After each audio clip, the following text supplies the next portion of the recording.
Hi there, this is Sophie with Gray Area. In this interview, you'll hear from Soapbass. In his home country of Lebanon, he started his career as a bass guitarist in a rock band before transitioning to making dance music.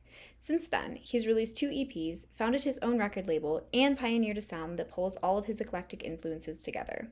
Listen in to hear some incredible stories from this multifaceted and inspired artist. Be sure to like this video and subscribe for more interviews like this. Let's just dive right in. Like I mentioned, it's an artist spotlight, so it's really just going to be about you and about your story. So yeah, I just kind of wanted to get started with a general question. In regards to, you have a really eclectic music background, starting with playing the drums at age 14, then moving to bass guitar, and then supplementing your music education with training in jazz, blues, funk, and rock. So I'm just curious, with all of that in your background, what ultimately led you to dance music? Actually, my interest in electronic music started in a teenage. Was like inspired by Radiohead and Portishead, Massive Attack. They start including some electronic sound in their music, and then uh, I was like so attractive to me, so doing some electronic music. And when the dance, like what we say, dance music scene hit in Lebanon, it was like really impressive. I loved the new sound, the scene, the all of it was like really amazing.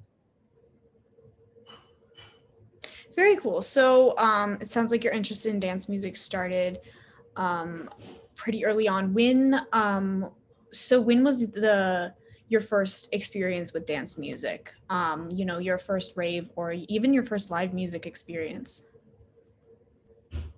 Uh, it was like the first experience.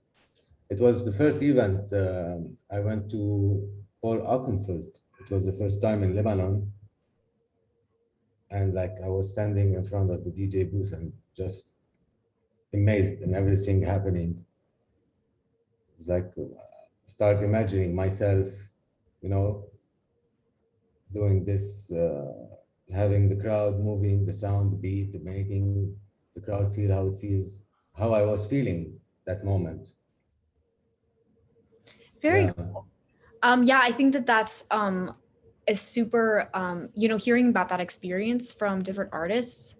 That experience of, that moment when a lot of people say like it was when I was in the crowd myself. That's when I realized like this is what I wanted to do. And I think that that's just like a super powerful moment. So can you kind of just talk more about like how you felt when you knew that this was what you wanted to do, and now that you are here in the place that you are doing that and like in the position as the person on the stage, like what is that like, kind of that full circle moment? As I say, you don't have to be creative to be creative. Growing in Lebanon, learning some, learning some creative to be survive. Yeah, so I'm curious, you mentioned, being part of like when dance music first came to Lebanon, kind of being at the forefront of that. So can you just talk a little bit more about that? Like, what was that like? The country here is like full of mixed nationalities, religions, and culture. Growing in an environment inspired to use mixture of sounds, and the new sound was like really, how to say, it brings joy and the community through like the the nightlife here and the parties are really um, is heavy, impressive, nice, enjoyable. So the scene is growing as to me, creating and performing music, it was like really out of this world. So going from rock to electronic music, it was like big change for me. and challenging. And I made it actually, starting by doing like my own events, playing around in the country.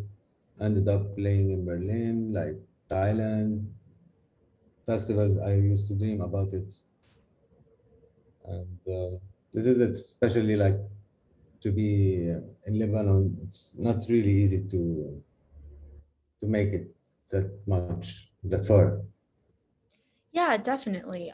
Definitely. So you mentioned, starting off in rock, and I read a little bit about your early music career and the success you found as the bass guitarist for Soul Active. So I was just wondering if you could talk a little bit about that and about that part of your career before you came into dance music. Like about Soul Active and how I started the rock. Yeah. Okay, it's a bit like my parents at the beginning. My parents didn't want me to be a bassist. Like they want me to focus on my education. So my father used to give me every day like my pocket money, and I kept like saving for 2 years until I got the bass, and then uh, from the internet I started learning by myself, and there was a website called Lebanese bands.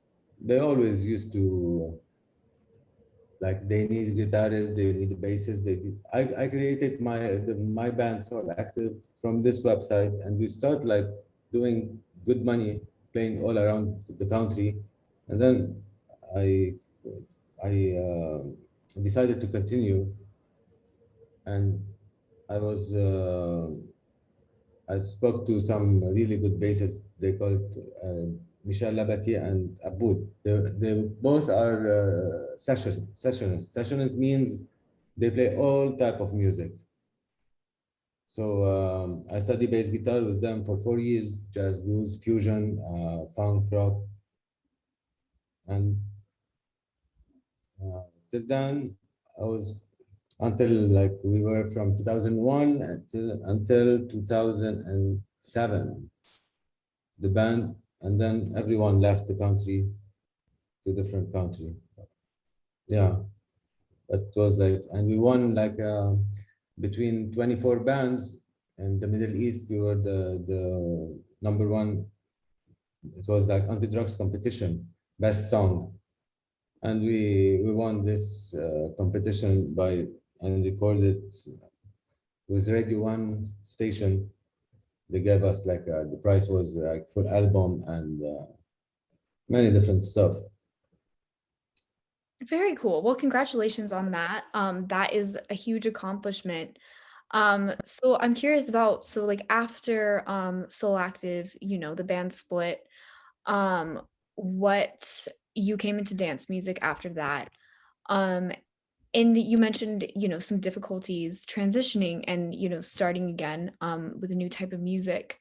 So can you just talk a little bit about that process? What it was like to transition from rock to dance music, and if there's any, I mean, I assume that there's a lot of different skills that translated over and like lessons that you learned. So can you kind of just talk about that process? Like describe my sound. Um, Well, I'm actually asking a little bit more about the transition between Soul Active and Soap Bass and what that was kind of like for you transitioning from rock to dance music. Does that make sense? Yeah, it was like because of few bands I told you include electronic music and start like I wanted to know more about electronics. Um, Back in the days, it was like the 2003 after like the rock, like Massive Attack, Shed, and stuff like this. They had electronics in their music, and it was like and Radiohead, especially Radiohead, they released the album Kid A in 2001, which is start like focusing on it, and it was one of my best albums, including like too much sounds and electronics. I started going more deep into electronic music and start this, like, even my sound now, you can tell it's a bit like in between rock and techno, like the mood of rock and the groove of techno. It's a combination, nice combination, groovy, you can say. Yeah, definitely. I can definitely hear that influence in there. And hear all the like different like dynamics of your music and how all of the different your history as a rock musician as well as your education in like many other forms of music really play into that as well. I'm curious about your who your inspirations are. And you mentioned Radiohead. If there's any other inspirations for your music. Yeah, like Tool Band and Porcupine Tree, some of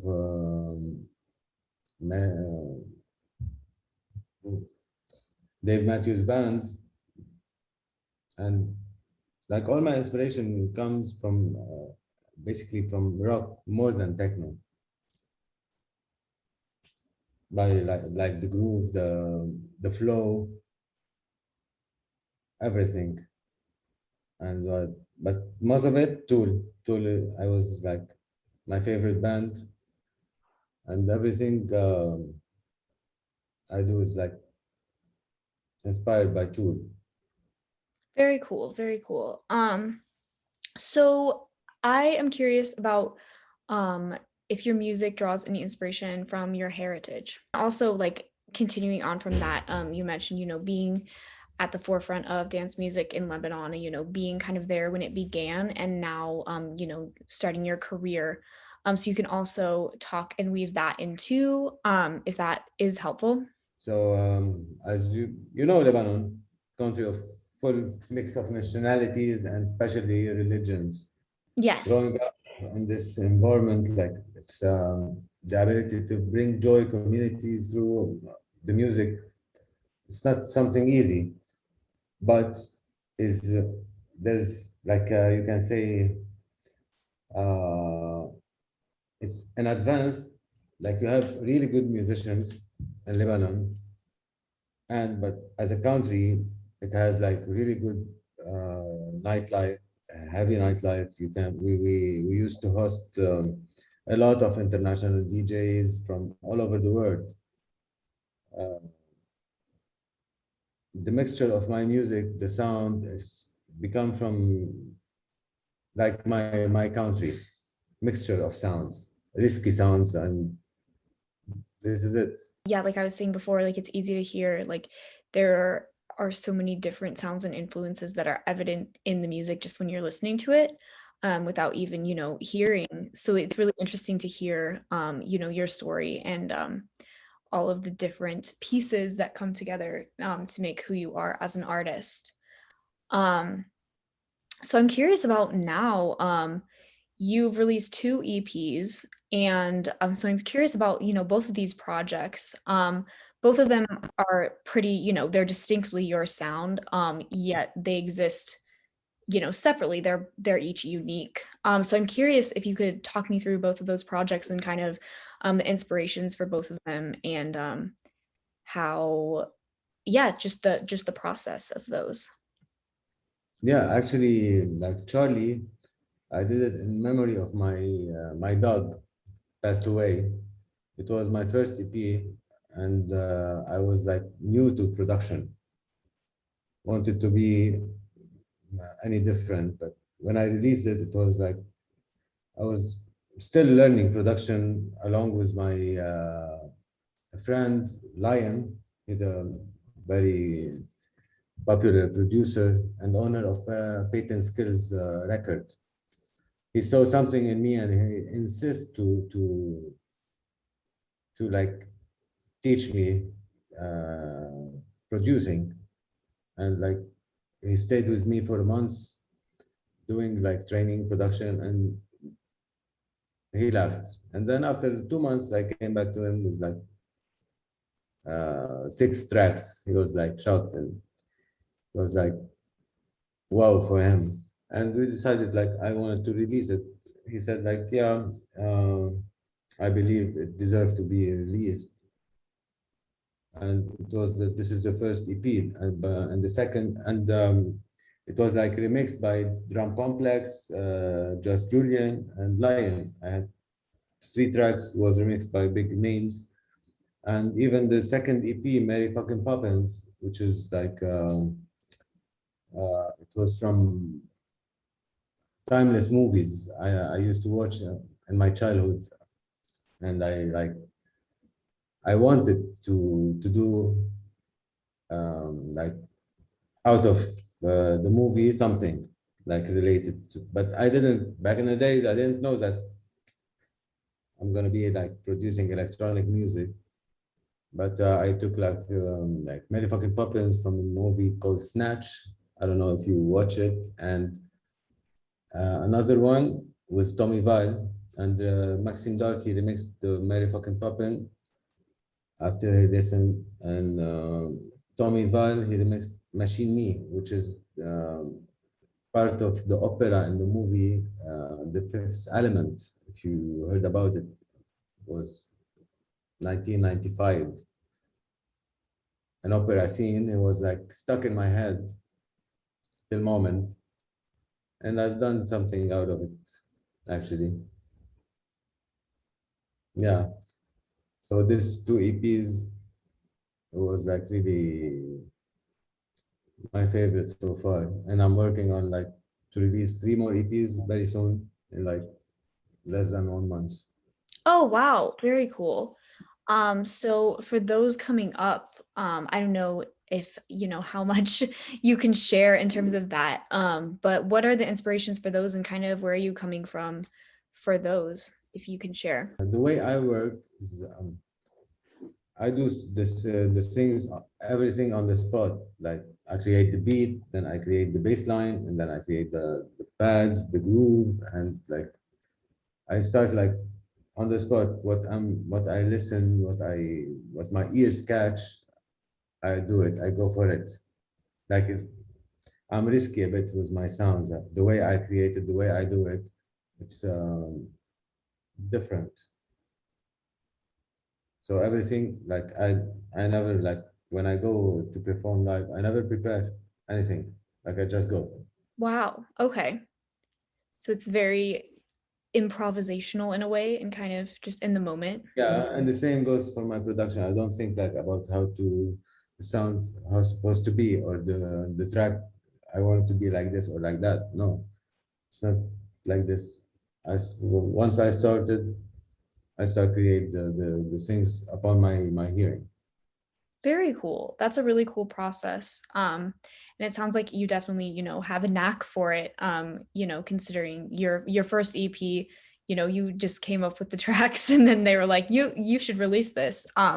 So that's really cool. And it's cool to hear about your process. I'm curious, so you recently launched your very own record label. And I'm curious just what it feels like to be at the point in your career when you're in a place um, to highlight other artists. And I'm curious about like what artists your label focuses on. Actually, directions is of my record label is like to be. I love groovy sounds, not so dark, lighty. Um,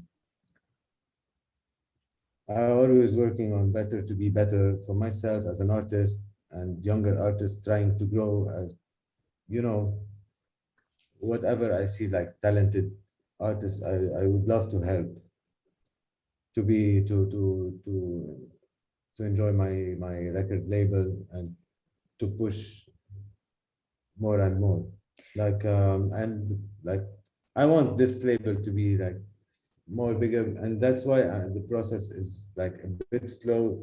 I'm trying to make everything uh, just in the right place, as you say, like the right artist, the right music.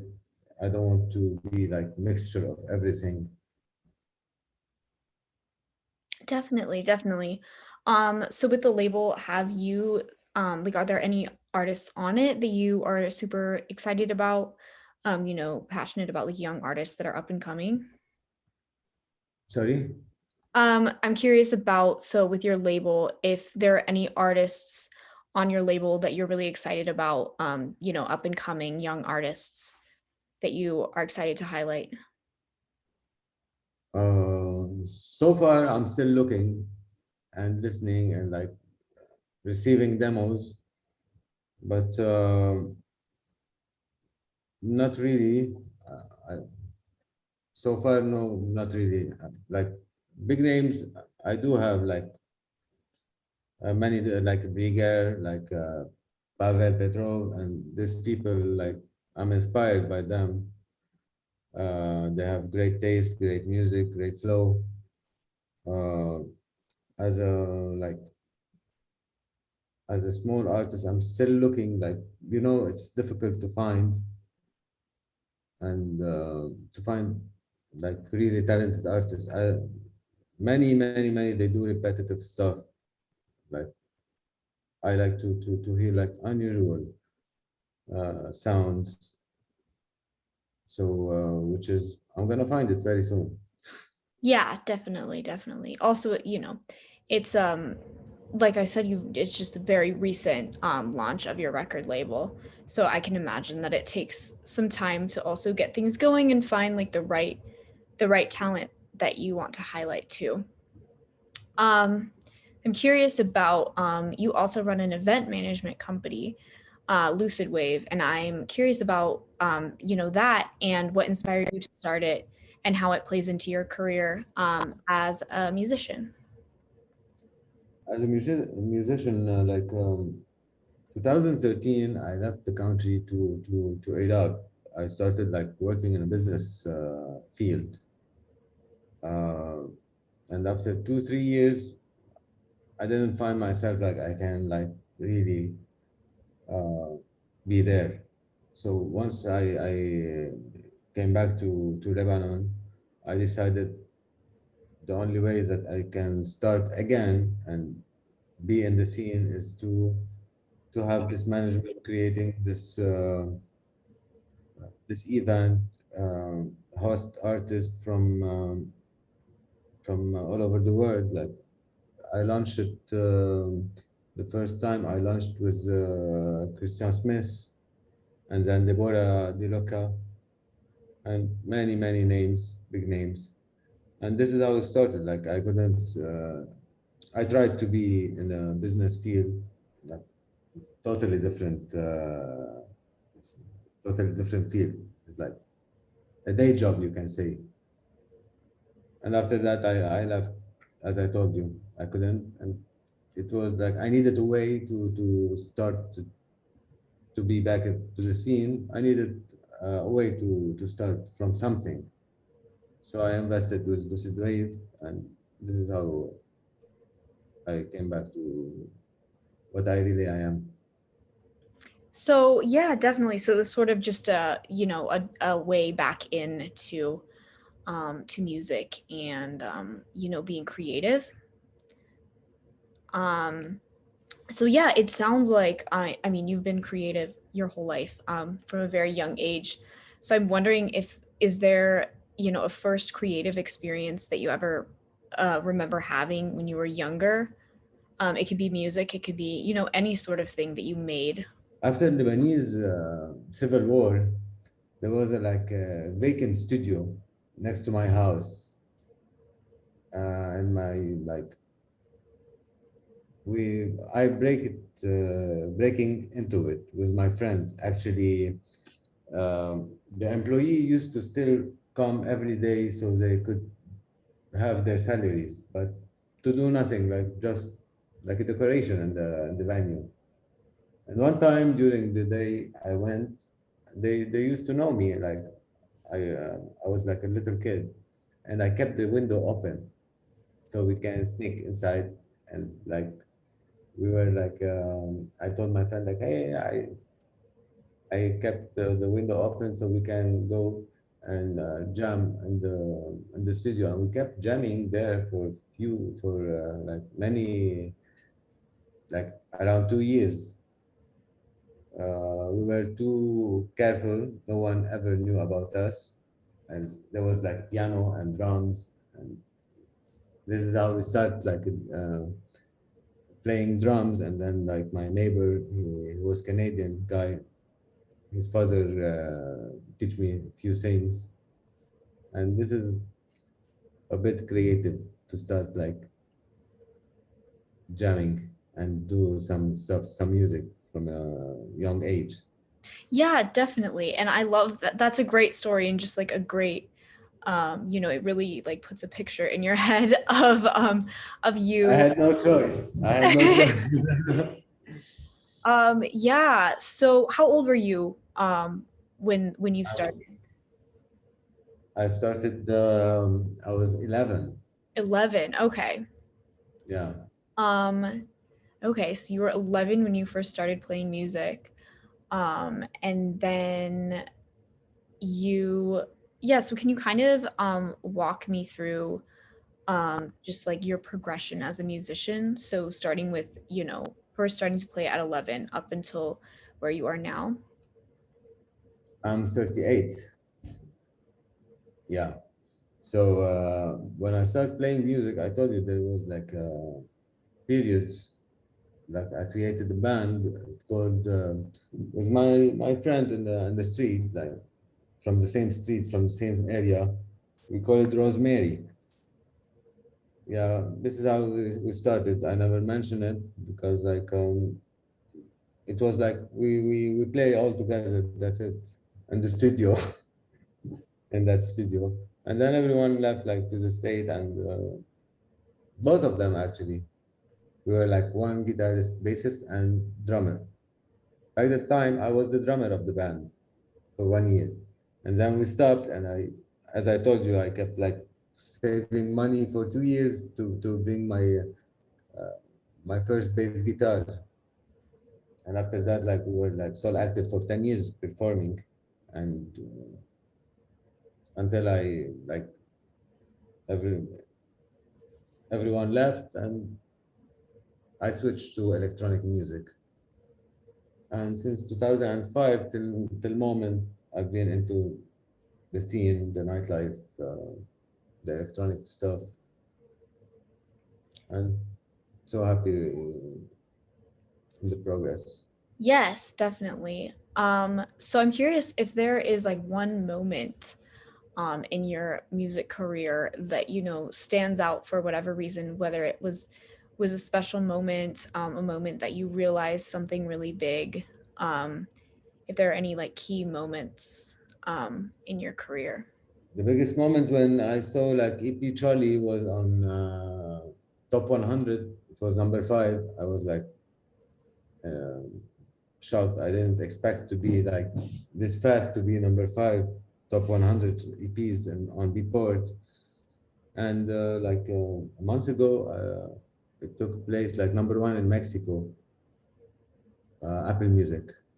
It was really like great moment. I never thought it the first EP I ever done to take place or to be successful like that. Oh, Yeah, definitely. That's really exciting. I can't imagine like what that would feel like having, knowing that you have people listening to you and what you're doing across the world. to feel like when you when your music, your sound being like, and the followers, and it's really nice feeling when you can read the people mind, and like it's just amazing. Yeah, definitely. Definitely. That sounds like it. Congratulations, by the way. That Thank is really, you. really amazing. I think those are all the questions I had for you. Unless there's anything else you wanted to mention before wrapping up. But thank you so much for taking the time to talk with me, and it's been really great to Thank hear your you for story. your time as well. Yeah, it's been great to hear your story. You know, I love to hear from artists and hear, where you come from. So that it's been really great to talk with you. Same here. Same here.